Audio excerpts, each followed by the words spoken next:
respondieron: resulta que las hebreas no son como las egipcias, sino que están llenas de vida y dan a luz antes de que lleguemos. De este modo los israelitas se hicieron más fuertes y más numerosos. Además, Dios trató muy bien a las parteras y por haberse mostrado temerosas de Dios, les concedió tener muchos hijos. Ya, miren, aquí tenemos una cosa que es, ¿qué puedo decir? Difícil de comprender a veces, que el pueblo del Señor aumenta, prospera, crece, la iglesia de Dios en general, cuando hay persecución y cuando hay adversidad. Cuando estamos como cómodos y tranquilos y todo bien, es como, bueno, si quieren voy, si quieren no voy. Pero cuando hay persecución, históricamente hemos visto, el pueblo crece y se fortalece, ¿ya? Y es bien triste que seamos así y que necesitemos que estar en problemas para como tomarnos en serio las cosas, pero eso es lo que sucede, ¿ya? Así que cuando hay un tiempo de adversidad, esperemos que el Señor se gloríe en eso. Sabemos que en el pasado lo ha hecho y puede hacerlo nuevamente, ¿no?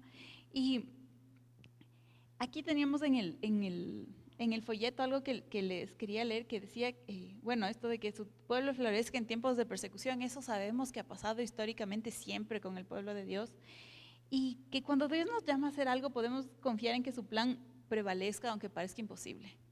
Esas palabras me gustaron mucho de lo del folleto en esta semana.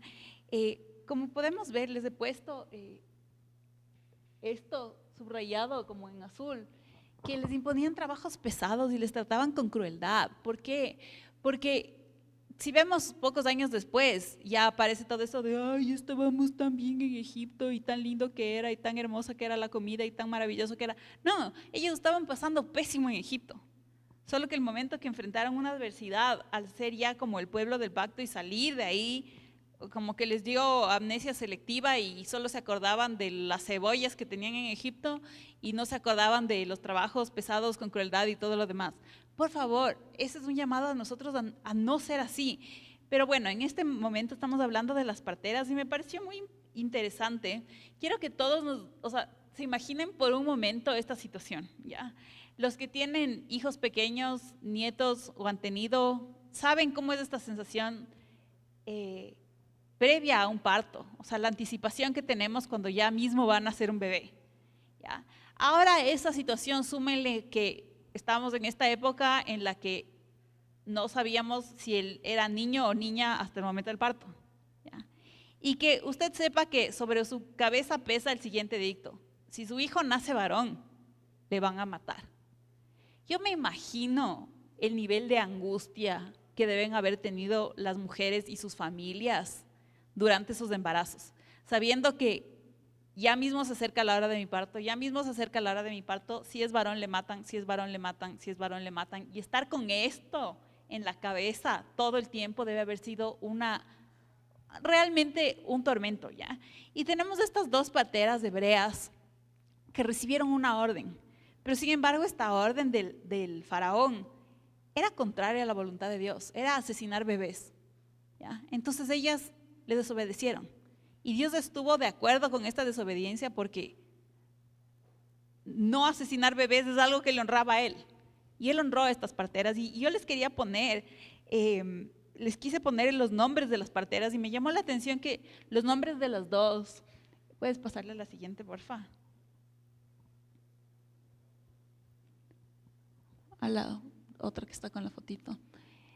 Ya, bueno, entonces ellas les dejaron con vida y los nombres de las parteras nos dice, hay muchos nombres en la palabra que no sabemos, ya, pero sin embargo el de las parteras era Sifra y Fuba. Estas eran las dos parteras que se mencionan aquí y es interesante que los nombres de esas parteras, Sifra, si nos vamos a la concordancia de Strong, es la palabra hebrea 8235, que significa brillo o resplandor, ¿ya? Y curiosamente, digámoslo de esta forma, Fubá es la palabra hebrea 823.6, que nos dice que es igual a la 8235. O sea, los dos nombres significaban lo mismo, ¿ya? Tenían dos nombres diferentes, pero el significado de los nombres de estas mujeres era el mismo. Y era brillo y resplandor. ¿Ya? Entonces, yo creo que esto es algo súper importante para nosotros, que en un tiempo de opresión, nosotros como pueblo, que seamos esto, como este brillo y resplandor en la oscuridad. Eso es lo que ellas fueron para estas mamás que estaban a punto de dar a luz con yo me imagino, pánico y terror de que si es que nacía mi hijo y era varón, era asesinado.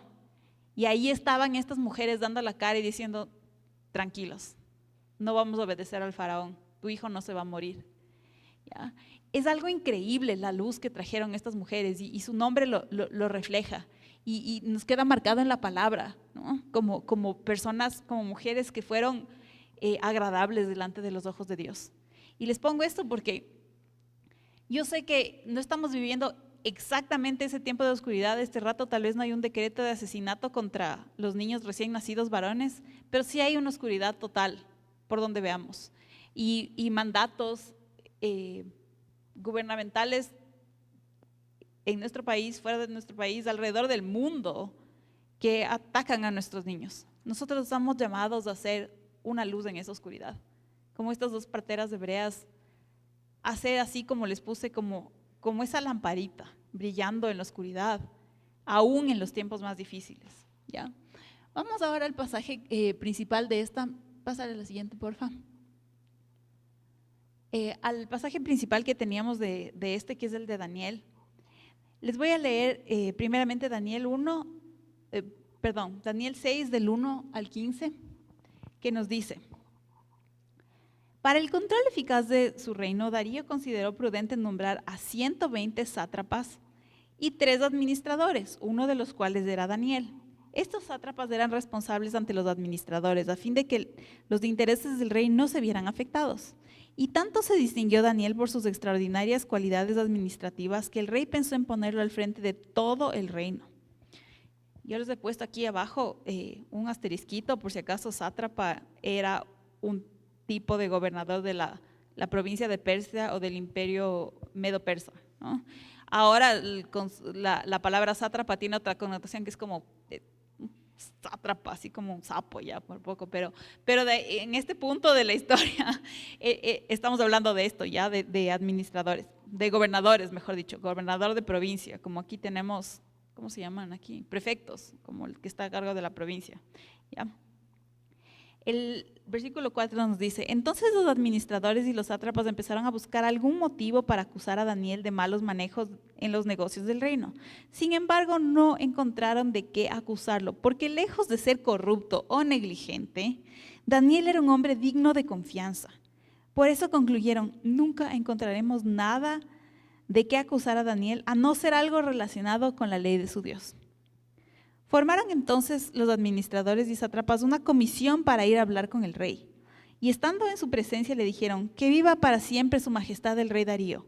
Nosotros los administradores reales, junto con los prefectos, sátrapas, consejeros y gobernantes, convenimos en que su majestad debería emitir y conformar un decreto que exija que durante los próximos 30 días sea arrojado al foso de los leones todo el que adore a cualquier dios u hombre que no sea su majestad. Expida usted ahora el decreto y póngalo por escrito. Así, conforme a la ley de los medos y los persas, no podrá ser revocado. El rey Darío expidió el decreto y lo puso por escrito. Cuando Daniel se enteró de la publicación del decreto, se fue a su casa y subió a su dormitorio, cuyas ventanas se abrían en dirección a Jerusalén. Allí se arrodilló y se puso a orar y alabar a Dios, pues tenía por costumbre orar 3 veces al día. Ya. Miren, aquí tenemos tantas cosas que suceden. Primero tenemos estos 120 gobernadores provinciales, ¿no es cierto? Pero por encima de ellos estaban estos 3 administradores. Y de esos 3 administradores, uno era Daniel. A ese punto de como poder político llegó Daniel, a ese puesto político llegó Daniel. Pero llegó no por corrupción, no por nada de esas cosas como vemos, sino porque realmente se distinguía en su trabajo. Y yo quiero decir esto porque la semana anterior Anita empezó con el libro de Daniel y nos habló de cómo fue el inicio de esta historia y cómo estos chicos, adolescentes, llegaron y fueron capaces desde el principio de tomar buenas decisiones y decir: esto no, esta comida no me voy a meter a la boca. ¿Ya? ¿Y por qué creo yo que es tan importante esto y luego ver este proceso de acá? Porque cuando nosotros enseñamos a nuestros hijos desde chiquitos que lo que es sí y lo que es no, cuando lleguen a una edad como la adolescencia, no es que no van a saber qué hacer. Lamentablemente nuestra sociedad nos ha convencido de que los adolescentes por poco y no tienen voluntad propia y que no saben qué hacen y que se les puede convencer de cualquier cosa. No es así. La palabra nos muestra aquí en el caso de Daniel con sus amigos que ellos pudieron decir no, aún a la comida, cuando llegaron. ¿Ya? ¿Y por qué es importante esto? Miren, yo tengo un tema con este asunto. Es que cuando les enseñamos a los niños desde chiquitos lo que es no y lo que es sí, cuando sean grandes esto va a ser un hábito para ellos y parte de su vida. O sea, si es que a mi hijo le enseño que no se come esto. ¿Por qué? Porque Dios dice que no se come. No se come. Y luego cuando vaya al colegio y todos los niños pidan, me invento, pizza de pepperoni, mi hijo va a decir, no, yo no como eso. ¿Ya? ¿Por qué? Porque luego va a haber otras decisiones que no van a tener que ver con comida. La comida es algo que enfrentamos a diario. Y tenemos que poder ser rectos en eso. Y luego cuando vengan otras cosas, para mí es como un entrenamiento del Señor. Aparte de que es bueno para nosotros, porque Él nos diseñó y Él sabe cómo hizo nuestro cuerpo y sabe qué nos conviene y qué no nos conviene, ¿ya? Pero que desde pequeños nuestros hijos sepan, aunque todo el mundo haga esto, yo, que soy del pueblo del Señor, no hago eso. Y que a la edad como de 15 años, como nos dijo Anita, ellos puedan pararse delante de un rey extraño, en un lugar completamente extraño y decir, ¿saben qué? No, nosotros no vamos a comer eso porque no nos vamos a contaminar con esta comida.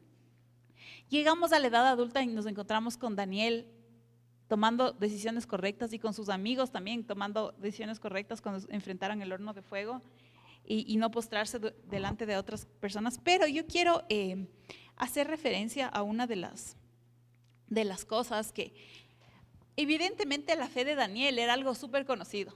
O sea, todos estos administradores, gobernadores y el rey, todos sabían que Daniel adoraba a su Dios. O sea, no era como un secreto, no era como un agente secreto que adoraba a Dios. Era súper pública la adoración de Daniel porque todos sabían que si había algo en lo que no iba a fallar, era en lo que tenga que ver con su Dios. ¿Ya? Entonces, con eso en mente, vemos que se proclama este edicto. ¿Ya? Y como un asterisco, miren, el rey Darío cayó aquí en lo que podemos caer ahora muchos con el tema de programación neurolingüística, marketing, nueva era, lo que usted quiera. Esta apelación a su orgullo. Es que usted, que es tan lo máximo, tan importante, tan único y tan digno de ser aplaudido, por favor, rey, proclame este edicto. ¿Qué fue eso? Apelar al orgullo del rey. Y el rey fue como, sí, yo soy tan chévere, me gusta el edicto. Vean, cuando alguien empiece tratando de como presentarles algo, imponerles algo, venderles algo, convencerles de algo, y lo que están apelando es a que su orgullo sea elevado, tenga cuidado, tenga mucho, mucho cuidado, porque seguramente por ahí no es. Al Señor no le gusta el tema del orgullo, Él aborrece. Así que si usted ve que lo que le empiezan a decir, o sea, esto no exalta a Dios, no exalta nada, pero le exalta a usted, porque usted es lo máximo y dentro de usted están todas las capacidades más maravillosas y usted puede ser todo lo que quiera ser. Tenga cuidado, porque por ahí seguro que no es. ¿Ya? Pero bueno, el rey lamentablemente cayó. O sea, su orgullo le ganó y le pareció lo máximo este edicto y fue como, sí, me gusta. Nadie adore a nadie que no sea a mí. ¿Ya? Y firmó, y como ellos mismos dijeron, de acuerdo a las leyes, si él ya decía, ya estaba dicho, ya no hay vuelta atrás. Pero es que nada, si usted ya firmó el edicto, hasta ahí quedamos, ¿no? Ya no hay vuelta atrás, ya no hay marcha atrás. Y para esto yo quería ponerles algo que el pastor Cooper pone en la reflexión del Comprendiendo y Viviendo de esta semana, y yo les he puesto los pasajes. ¿Por qué Daniel abrió las ventanas y se puso a orar? O sea, no es que se le cruzaron los cables así como que le agarró el cuarto de hora y dijo, ya van a ver, yo me revelo. No, Daniel estaba obedeciendo el momento que hizo esto. ¿Qué es lo que estaba obedeciendo? Miren, si nos remontamos años atrás, en la dedicación del templo de Salomón, Salomón ora por su pueblo, por el templo en ese momento y por el pueblo en el futuro. ¿Ya? Y yo les he puesto dos partecitas, pero les invito a que luego puedan leer el capítulo completo de Primera de Reyes 8, que nos habla de esta oración de Salomón. Entonces yo les voy a leer dos partecitas. Primero les voy a leer el versículo 37 al 39, que aplica a la situación de Daniel en ese momento, y luego el 46 al 49, que también aplica a la situación de Daniel en ese momento. ¿Ya? Empecemos con Primera de Reyes 8, del 37 al 39. Dice, esta era la oración de Salomón en la consagración, ¿no? Cuando en el país haya hambre, plaga, peste, langostas o saltamontes en los sembrados, cuando el enemigo sitie alguna de nuestras ciudades, en fin, cuando venga cualquier calamidad o enfermedad, si luego algún israelita, consciente de su dolor, extiende sus manos hacia este templo y ora y te suplica, óyelo tú desde el cielo, donde habitas, y perdónalo. Trata a cada uno según su conducta, la cual tú conoces, puesto que solo tú escudriñas del corazón humano. ¿Ya? Entonces Daniel estaba haciendo esto, poniéndose delante del Señor. O sea, Señor, tú juzga la situación conforme a mi corazón. ¿Ya? Paso uno. Y la otra cosa que tenemos en el 46 al 49 dice, ya que no hay ser humano que no peque, esto decía el rey Salomón durante la dedicación del templo, ¿no? Cuando todo estaba bien, él estaba orando por esta posibilidad. Ya que no hay ser humano que no peque, si tu pueblo peca contra ti y tú te enojas con ellos y los entregas al enemigo para que se los lleven cautivos a otro país, lejano o cercano, y si en el destierro, en el país de los conquistadores, se arrepienten, se vuelven a ti y oran diciendo, somos culpables, hemos pecado, hemos hecho lo malo, y si en la tierra de sus enemigos que los tomaron cautivos se vuelven a ti de todo corazón y con todo el alma y oran a ti y dirigen la mirada hacia la tierra que diste a sus antepasados, hacia la ciudad que has escogido y hacia el templo que he construido en honor de tu nombre, oye tú su oración y su súplica desde el cielo donde habitas y defiendes su causa. ¿Ya? ¿Qué hizo Daniel al enterarse del edicto? Obedecer esto. ¿Ya?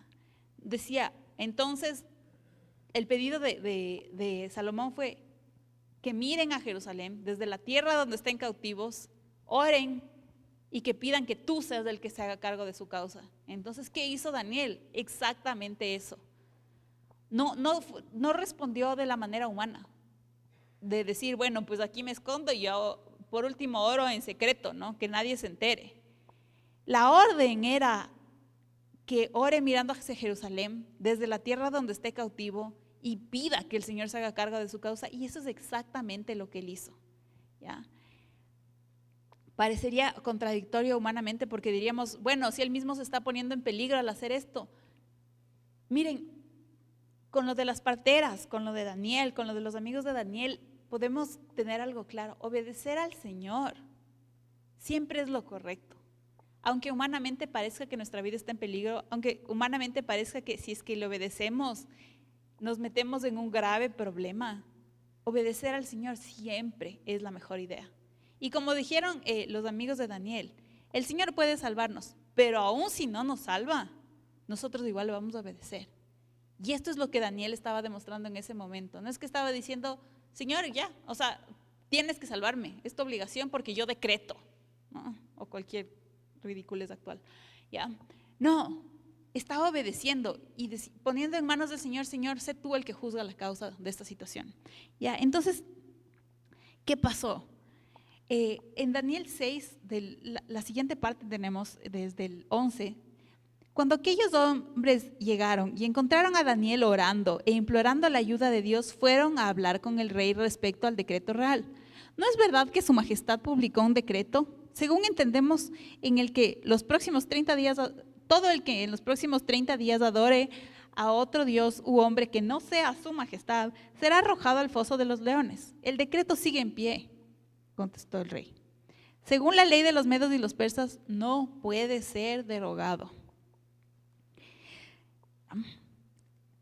Pues Daniel, respondieron ellos, que es uno de los exiliados de Judá, no toma en cuenta a su majestad ni al decreto que ha promulgado. Todavía sigue orando a su Dios 3 veces al día. Cuando el rey escuchó esto, se deprimió mucho y se propuso salvar a Daniel. Así que durante todo el día buscó la forma de salvarlo. Pero aquellos hombres fueron a ver al rey y lo presionaron. No olvide, su majestad, que según la ley de los medos y los persas, ningún decreto ni edicto emitido por el rey puede ser derogado. ¿Ya? Entonces ahí estaban ellos, ya dijo, usted ya dijo. ¿Se acuerda que ya dijo? ¿Cómo le convencimos? Tan hermoso de que usted es lo máximo y que todos le adoren. Ya está dicho. Y él buscó y buscó y buscó y entendió que había hecho estos amigos de Daniel, porque ellos vienen, hay un tal Daniel de la tribu de Judá. El rey sabía perfectamente quién era Daniel, es más, estaba considerando ponerle a cargo de todo el reino. ¿Ya? Entonces, el rey, el rato que oyó esto, supo que le puso en aprietos a su amigo, ¿ya? A su hombre de confianza. Pero bueno, él pasó buscando y finalmente, de acuerdo a las leyes de su imperio, lamentable, yo sé que usted es el rey, pero ni usted mismo puede contradecir lo que usted mismo dijo, básicamente. Entonces ya está dicho y ya hay que hacer lo que hay que hacer. Daniel, la siguiente parte, Daniel 6, del 16 al 28, les voy a leer y dice: el rey dio entonces la orden y Daniel fue arrojado al foso de los leones. Allí el rey animaba a Daniel: que tu Dios, a quien siempre sirve, se digne en salvarte. Trajeron entonces una piedra y con ella taparon la boca del foso. El rey lo selló con su propio anillo y con el de sus nobles, para que la sentencia contra Daniel no pudiera ser cambiada. Luego volvió a su palacio y pasó la noche sin comer y sin divertirse, y hasta el sueño se le fue. Tan pronto como amaneció, se levantó y fue al foso de los leones. Ya cerca, lleno de ansiedad, gritó: Daniel, siervo del Dios viviente, ¿pudo tu Dios, a quien siempre sirve, salvarte de los leones? Que viva su majestad por siempre, contestó Daniel desde el foso. Mi Dios envió su ángel y le cerró la boca a los leones. No me han hecho ningún daño, porque Dios bien sabe que soy inocente. Tampoco he cometido nada malo contra su majestad. Sin ocultar su alegría, el rey ordenó que sacaran del foso a Daniel. Cuando lo sacaron, no se le halló un solo rasguño, pues Daniel confiaba en su Dios. Entonces el rey mandó a traer a los que falsamente lo habían acusado y ordenó que lo arrojaran al foso de los leones junto con sus esposas y sus hijos. No habían tocado el suelo cuando ya los leones habían caído sobre ellos y les habían triturado los huesos. Más tarde el rey Darío firmó este decreto: a todos los pueblos, naciones y lenguas de este mundo, paz y prosperidad para todos. He decretado que en todo lugar de mi reino la gente adore y honre al Dios de Daniel, porque Él es el Dios vivo y permanece para siempre. Su reino jamás será destruido y su dominio jamás tendrá fin. Él rescata y salva, hace prodigios en el cielo y maravillas en la tierra. Ha salvado a Daniel de las garras de los leones. Fue así como Daniel prosperó durante los reinados de Darío y Ciro de Persa. Miren, el rey obviamente no durmió. Tuvo insomnio, entiendo, ya, o sea, no era para menos, creo yo. Y no quiso nada, no quiso comida, no quiso, dice entretenimiento en esta versión, en otras dice no quiso que vengan los músicos que tocaban en nada, o sea, no quería nada porque sabía que él mismo le puso a su amigo en el foso de los leones, y es más, con su propio anillo selló la puerta, la piedra, lo que sea, ya, he dicho y yo mismo te encierro y yo mismo boto la llave por poco, ¿no? Ya, entonces ahí se quedó toda la noche pensando en esto. Y cuando va al día siguiente, ya desde la distancia empieza como a, dice que no es que se acercó, sino que ya en medio camino empieza a gritar: Daniel, Daniel, o sea, tu Dios te pudo salvar. Él tenía en su como corazón la idea de que este Dios sí era tan poderoso que podía ser, ¿no? Que no era una locura gritar: Daniel, Daniel, Dios, tu Dios te pudo salvar, ¿no? O sea, que tal vez era complicado, pero no era imposible, porque él algo veía en Daniel y en sus amigos que este Dios era de veras, ¿no? Ya, entonces él llega y pasa algo, y Daniel, en vez de estar amargado y decir, de este ya va a ver, ¿ya? Que le parta un rayo por haberme metido en el foso de los leones. No, Daniel le dice, le saluda con el saludo real, majestad, que para siempre viva usted, o hoy en día sería tal vez su alteza real, buenos días, ¿ya? Le saluda con un saludo de respeto. Y no solo eso, sino que le aclara, majestad, yo sé que el edicto era como que el que ore a otro Dios u hombre o cosa que no sea usted, era como una falta de respeto para usted. Pero su majestad, yo no le estaba faltando el respeto a usted al orar a mi Dios. O sea, él encima más le explica, por si acaso quede algún malentendido, nunca fue mi intención faltarle al respeto a usted, su majestad. Y sí, Dios sí me pudo salvar. Qué tremenda fe de Daniel. O sea, y ¿cómo se podría decir? Qué integridad, qué manera de ser un siervo de Dios. Sale con respeto a la autoridad que le metió al foso de los leones a decirle que por favor no quede ningún malentendido. Cuando yo oré, no estaba faltándole el respeto a usted, solo estaba honrando a mi Dios, pero no había aquí la intención de una falta de respeto. Y estoy bien, muchas gracias. Y hay alguna pelea, resentimiento, y entonces Daniel le empujó al rey al foso de los leones. No hay nada de eso, ¿ya? O sea, Daniel, su corazón estaba bien. Él estaba bien con Dios, su corazón estaba bien, y seguramente tuvo una noche bien interesante que no sé cómo habrá sido. Tal vez cuando estemos en el cielo le podamos preguntar, así como si durmió abrazado de los leones, si ellos estaban al un lado y él al otro, o sea, no sé, ya. Pero él salió en paz de ahí. Salió en paz de la prueba. Y no solo eso, sino que el nombre de Dios fue honrado gracias a la actitud de Daniel. Porque apenas salió, bueno, los que le pusieron la trampa, el rey también fue parte de caer en la trampa, pero los que le quisieran hacer la maldad terminaron mal, ellos y sus familias, ¿no? Pero gracias a la actitud de Daniel, el rey hace este edicto de todas las lenguas y pueblos y todos los de este imperio que era gigante, y de todo un poco, con muchas lenguas, con muchas tribus, con muchas naciones, todos aquí pueden adorar al Dios de Daniel, porque ese es el de veras, ¿no? Y Dios le da a él este entendimiento, a alguien que no adoraba al Señor, Dios Todopoderoso, como su Dios, sino que decía el Dios de Daniel, no decía mi Dios, sino el Dios de Daniel, pero se da cuenta que este Dios, primero, es un Dios vivo. Segundo, es un Dios que permanece para siempre. Y tercero, que su reino jamás será destruido. O sea, él recibe esta revelación que a veces aún los de su propio pueblo no dimensionamos. Pero él, al ver el testimonio de Daniel, dimensiona qué clase de Dios es esto. Y eso es lo que yo anhelaría que el Señor haga con cada una de nuestras vidas.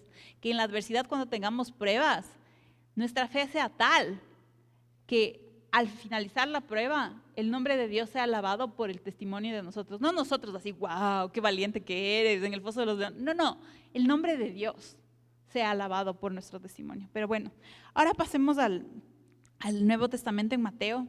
Tenemos Mateo 8, del 18 al 27, que nos dice: cuando Jesús vio a la multitud que lo rodeaba, dio orden de pasar al otro lado del lago.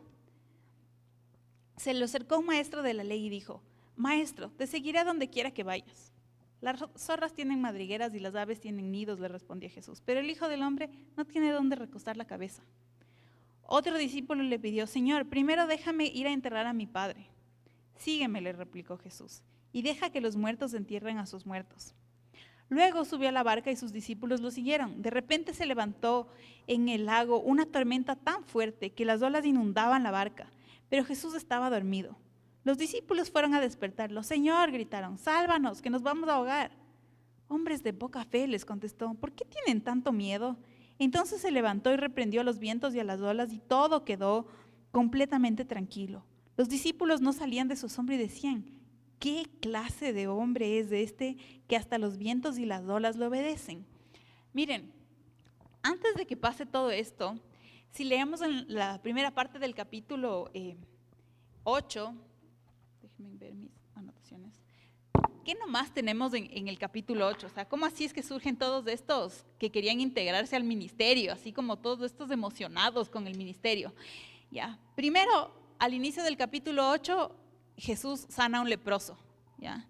Más adelante le sana al siervo del centurión, con lo que hemos estudiado antes. Señor, solo da tú la orden, ni siquiera tienes que entrar porque él va a ser sano, ya, se salva este. Luego la suegra de Pedro estaba pésimo y con fiebre y él da la orden y ella es sanada de tal manera que se levanta de la fiebre y empieza a servirles, ¿ya? No sé ustedes si alguna vez les ha dado alguna de esas fiebres, pero horrorosas, que ya les baja la fiebre y quedan, pero, o sea, agotados unos 2 días, ¿ya? No, en este caso el milagro fue tan restaurador que ella se levantó de la fiebre a servirles, ¿no? Pero bueno, y después, más adelante nos dice que curó a muchos otros y se encargó de muchos otros que estaban endemoniados, ¿ya? Entonces, viendo todas estas maravillas y todo este poder, aparecen los curiosos, ¿no? Señor, yo me quiero unir a tu ministerio. Ya, es como, en verdad, ¿quieres unirte a mi ministerio? Verás que yo no tengo casa. Ah, no sabía que no tienes casa. Bueno, siguiente, ¿no? Señor, pero ya me quiero unir a ti, pero primero tengo cosas tan importantes que hacer como ir a un funeral. En serio, es tan importante ir a un funeral. Esa persona ya se murió. ¿Qué es importante de ir al funeral? Pero bueno, eso es otro tema aparte. Pero en todo caso, le dice eso, ¿no? Y las diferentes personas se iban acercando, incluso los discípulos. Vemos que Jesús, yo me imagino, en un día de trabajo de sanar al leproso, ir donde la suegra de Pedro, el centurión, multitudes, endemoniados, enfermos, quedó agotado. Se subió a la barca y se durmió, obviamente, ¿no? Y cualquiera que haya estado en el servicio sabe que usted puede trabajar en su oficina el horario completo y es un tipo de cansancio, pero usted está en la obra del Señor, orando, intercediendo, ayudando a otros, de lo que sea, y es otro tipo de cansancio. Usted está listo al final del día de una misión, de una alabanza, de un lo que sea, está listo para acostarse en la primera silla que encuentre o en el piso si es necesario y ahí queda, ¿no? Unas cuantas horas botado. El Señor Jesús también, o sea, fue a la barca y ahí quedó. ¿Qué tormenta? Ha de haber habido tormenta, pero él estaba durmiendo, ¿no? La cosa es que ellos acababan de ver todos estos milagros en la mañana y aún así les entró el pánico de que y ahora nos vamos a morir. En serio, primero les preocupa la tormenta y segundo les preocupa morirse. Ya, ¿qué es eso? ¿No? Entonces, en los momentos de la tormenta es cuando vemos dónde realmente está nuestro corazón. Cuando estamos en medio de la tormenta, ¿hacia dónde se va nuestro corazón? ¿Hacia el miedo? ¿Hacia la angustia? ¿Hacia dónde? ¿Hacia qué? ¿Qué es lo que pensamos? ¿Qué es lo que vemos? Y verán que no estaban, o sea, en el caso de ellos era más gráfico, ¿no? Jesús estaba así literalmente en cuerpo físico ahí en la barca. Pero nosotros cuando estamos reunidos en su nombre sabemos que el Señor dice que está en medio de nosotros, pero a veces nos olvidamos, ¿ya? Entonces, Jesús también está en medio de nosotros cuando nos unimos para orar en su nombre. Entonces, ¿qué va a decir? A ver, ubicación por favor, ¿ya? ¿Tienen miedo? No tengan miedo. Esto está bajo mi control. Viento, quieto, mar, quieto, ¿ya? Soberanía total. Ahí podemos ver que él absolutamente, el mar se les sujetaba, las olas, la tormenta, todo estaba en orden, ¿ya? Pero podemos ver cómo estaba el corazón de los discípulos y tener la esperanza, que si aún ellos caminando con el Señor Jesús a ratos les fallaba su fe y dudaban, no se sientan pésimos de que a ustedes a veces les pase lo mismo. Lo que sí es importante que rectifiquemos rápidamente, que cuando ya estemos dudando, nos acordemos de las palabras del Señor de, a ver, aquí estoy yo me hago cargo de la tormenta, ¿ya? Ustedes tranquilos, ya. Y que no nos quedemos en eso, como en ese enredo mental de que ya ahora, ¿y qué va a pasar? ¿Y si nos ahogamos? ¿Y si entra el agua al bote? ¿Y si es que las olas? ¿Y si los truenos? ¿Y si los ni sé cómo?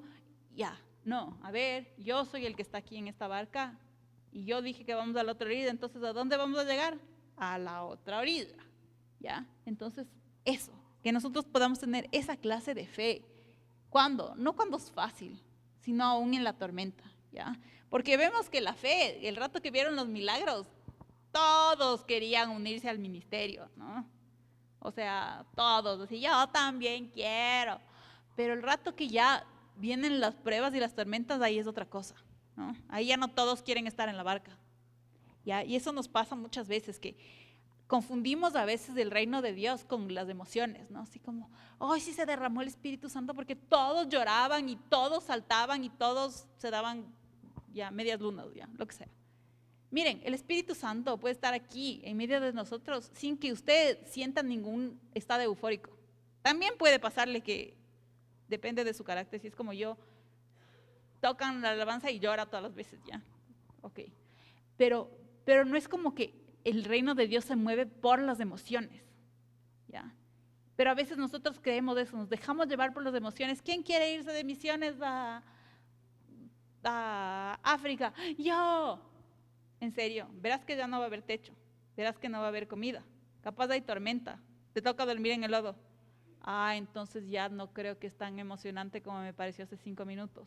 Ya, ok, este no es un reino y un caminar de emociones, es un caminar con fe, con la mirada en Él y sabiendo cuál es nuestro destino. Llueve, truena, relampaguea, haga sol, lo que sea. Días buenos, días malos, días más o menos, todos los días, ¿ya? Y esa es la fe que nosotros necesitamos cultivar en el Señor. Pero bueno, sigamos con el siguiente pasaje que teníamos. Solo les voy a leer, creo, porque ya por cosas del tiempo. Juan 14, 1 al 11 nos dice: no se angustien, confíen en Dios y confíen también en mí. En el lugar de mi Padre hay muchas viviendas. Si no fuera así, ya se los hubiera dicho a ustedes. Voy a prepararles un lugar, y si voy y se los preparo, vendré para llevármelos conmigo. Así ustedes estarán donde yo esté. Ustedes ya conocen el camino para ir donde yo voy. Dijo entonces Tomás: Señor, no sabemos a dónde vas. Así que, ¿cómo podemos conocer el camino? Yo soy el camino, la verdad y la vida, le contestó Jesús. Nadie llega al Padre sino por mí. Si ustedes realmente me conocieran, conocerían también a mi Padre. Y ya desde este momento lo conocen y lo han visto. Señor, dijo Felipe, muéstranos al Padre y con eso nos basta. Pero Felipe, tanto tiempo llevo ya entre ustedes y todavía no me conocen. El que me ha visto a mí ha visto al Padre. ¿Cómo puedes decirme, muéstranos al Padre? ¿Acaso no crees que yo estoy en el Padre y que el Padre está en mí? Las palabras que yo les comunico no las hablo como cosa mía, sino que es el Padre que está en mí, el que realiza las obras. Créanme cuando les digo que yo estoy en el Padre y que el Padre está en mí, o al menos créanme por las obras mismas. ¿Ya? Entonces nosotros no podemos separar esto de que yo conozco al Señor Jesús, pero no conozco al Padre, pero no sé qué quiere el Padre, pero solo el Señor Jesús. No, es un solo Dios que se manifiesta de diferentes maneras en un misterio incomprensible para nosotros. ¿Cómo es esto? Pero así es. Nosotros conocemos la voluntad del Padre conociéndole a Jesús, y a Jesús que siempre cumplió la voluntad del Padre, que no se contradice, que no hace cada uno cosas por su lado porque son uno mismo, ¿ya? Y nosotros, al conocer al Señor, conocemos al Padre y tenemos esta certeza y esta esperanza de lo que Él dice. A ver, les estoy diciendo que hay muchos lugares y que estoy preparando morada para ustedes. ¿Creen que estoy preparando morada para ustedes para luego no llevarles? No, si estoy preparando para ustedes es porque luego vengo y les llevo, ¿ya? Y esa es la fe y la certeza que tenemos nosotros. ¿Qué es lo que va a pasar? Que finalmente vamos a estar con Él por la eternidad. ¿Cómo es esto? Porque le conocemos a Él, conocemos al Padre, creemos en su sacrificio, creemos en lo que Él ha hecho por nosotros.